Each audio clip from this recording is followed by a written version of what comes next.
Hey there, it's Aditi. So excited to be here with you today. I am the author of The Self-Care Habit. I'm a life coach helping you turn your stress habits into self-care habits. So I just finished doing a book talk and Q&A, and we talked a lot about decision fatigue. So I thought I'll talk about it with you here too and offer you 3 tips to help you with decision fatigue. We feel exhaustion with making decisions because we end up teeter-tottering about it and continuing to overthink it, and not deciding. And when we're not deciding and we're staying in that place of confusion, that's when we end up exhausting ourselves. So, what can we do instead? Here are 3 things that will help you with decision fatigue.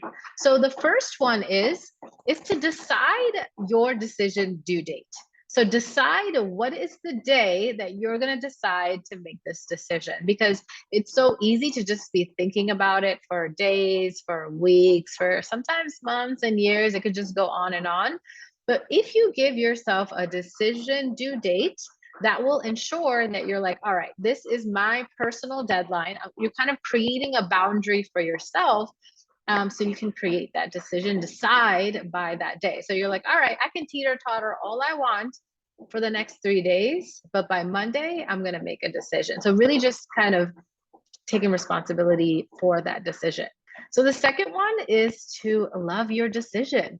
Love whatever it is you decide. The reason we end up feeling really tense about decisions is because we think there's a right or wrong answer. What if there was no right or wrong answer? What if every decision was right for you in the moment that you made it, right? The more we get caught up in the right decision, the wrong decision, we end up feeling a little crazy and not being able to make a decision. It ends up keeping us in indecision. So how can you love your decision and know that this is the right decision for you at this moment, right? But people are like, well, what if it does end up being the wrong decision? What if it wasn't the right decision? What you're going to do is you're going to decide ahead of time that, okay, you can reevaluate decision in like a month or 3 months, whatever that might look like. So it doesn't matter if the decision doesn't end up working for you later, because it was the right decision for you now. And guess what? You can always make another decision later on. So something's not working for you, you can change your decision and make a new decision. All right. So you're going to pick a decision due date. You're going to love your decision. And then third is you're going to take ownership of your decision, which really means is just meet yourself where you're at. You might feel like the right decision is A, but maybe you're at T.